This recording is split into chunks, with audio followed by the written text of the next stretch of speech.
From London, England to the rest of the footballing world, all over the 7 continents. This is your host, your guy himself, DLG repping. Yes, bringing you a couple of headlines from my content of football. That's all it is, strictly football. Before I get started, do me a favour and smash the thumbs up like button for me, I mean, literally smash the thumbs up like button. Make sure you share this channel all over the world. Do leave your positive feedback in my comment section below. Your opinions, your thoughts, your reaction to England's decimation of the Ukrainians, and your whole personal reaction to the European Championships 2020, although it's 2021. And viewers, don't just like, comment and share. Make sure you subscribe to the channel, Smash that subscribe button hard, passionately and abundantly, left, right and centre. I want to see the subscribe numbers reach up, and I'm aiming for 1,000 subscribers. So get subscribing, please. Thank you. Other than that, let's kick it off with Crystal Palace, because they've appointed former Arsenal midfielder and French international Patrick Vieira as their new manager. Now, I believe the deal was a long-term deal. I believe he signed a 3-year, he has signed a 3-year contract with the Premier League outfit. From my point of view, I've heard that his record at Nice was not too bad, and his record with NYC was not too bad. So they're getting a very, let's just say he's very shrewd. Maybe they're getting a guy of football knowledge. Definitely, they're getting a guy who's no nonsense. And I think that will be installed in the dressing room. Now, Crystal Palace fans, under the stewardship of Vieira, is he capable of infrastructing? Is he capable of infrastructing his one-to-one skills, his man-to-man management skills on your main star, Wilfred Zaha? Will he be able to convince him to stay at the club? Leave it in the comment section below. But all I know is he will be the club's manager for the next, for 3 years. We don't know if it's going to be the next 3 years, depending on the results. And the transfer budget that he's got to work with, it's not the biggest. But I think Vieira understood that when he got when he had the interview with Steve Perish and the other hierarchy. So, welcome to Crystal Palace and welcome to the Premier League, Patrick Vieira. An Arsenal legend, I would dare say. But that will all be forgotten once he starts to knuckle down and, just stamp his authorities and what he expects for the players and what he does not want from the players in terms of his philosophy of management, and how much effort it will demand. Only time will tell. But again, welcome back to the Premier League and welcome to Crystal Palace, Patrick Vieira. I'm going to read what it says here in the BBC Interactive. The head title is written in yellow. Vieira appointed Crystal Palace manager. Crystal Palace have appointed Patrick Vieira to succeed Roy Hodgson as the Premier League club's manager. The former Arsenal captain emerged as Palace's preferred candidate after a lengthy process since Hodgson announced he was leaving the club on the 18th of May. The 45-year-old Frenchman has signed a 3-year contract with the Eagles, who finished 14th last season. Maybe there's a demand there from, maybe there's an agreement from Vieira and the hierarchy that Palace can finish within the top 10 of next season's Premier League. Let's keep reading. I am really excited to have this opportunity to return to the Premier League, said Patrick Vieira himself. Well, I wish him all the best. I mean, his name was mentioned along with Henry and Bergkamp for the consortium role if Daniel Ek was to take over Arsenal. But that's another story. Crystal Palace fans, I need your response to this appointment of Patrick Vieira. Please leave it in the comment section below. And not just you Palace fans, all football fans. Make sure you smash the subscribe button for me, yeah? Smash the share button. Smash the thumbs up like button for me as well, please. Thank you. Right, moving on. And I'm going to talk about what's been said by Southgate. And it's written in yellow writing as a head title. England want to go 2 steps further. Interesting head title there. England are not settling for a semi-final spot at Euro 2020 after they reached the last 4 by thrashing Ukraine, says Gareth Southgate. The 4-0 win in Rome means England have matched their run to the 2018 World Cup semi-finals in Russia and their showing in the Nations League in 2019. It's fabulous, Southgate told BBC Sport. I suppose it's still sinking in that it's another semi-final. 3 years. 3 in 3 years. We want to go 2 steps further. Now, that sounds like a man who is demanding that England go on to conquer Europe, to be the number 1 team in Europe. And why not? They've gained 7 points in the group stages, only dropping 2 to Scotland. And if you look at the teams they've knocked out, well, Germany, a complete fabulous performance, an absolute professional but fabulous performance against the Germans. Although they rode their luck a bit, should I say, because Kai Havertz was pulling the strings with through balls and Germany just couldn't get in behind England's backline.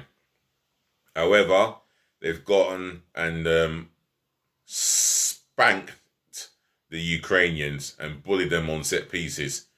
And in the tournament so far, I've just worked out that England have yet to concede a goal in the European Championship of 2020.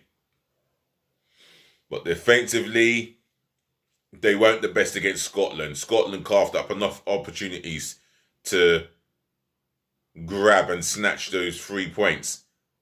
But it wasn't to be. In that game, England didn't play particularly well. And they were lucky to escape with a clean sheet and a point.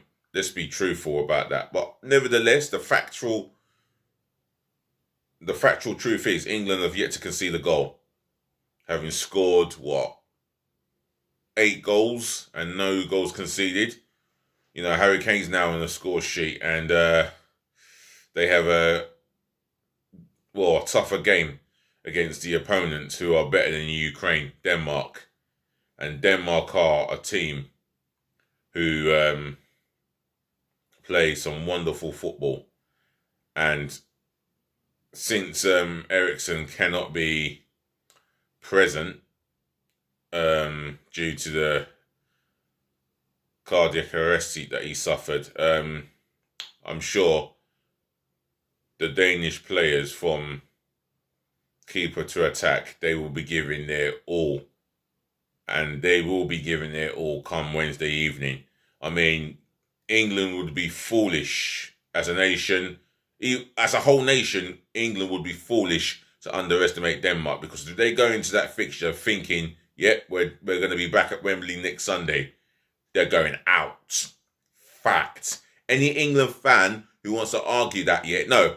If there's any arrogant England fan who is stupid enough to come onto this channel, my comment section, and chat nonsense, let me tell you this for free. I am prepared to put you in your place. So think about what you say and how you say it. Other than that,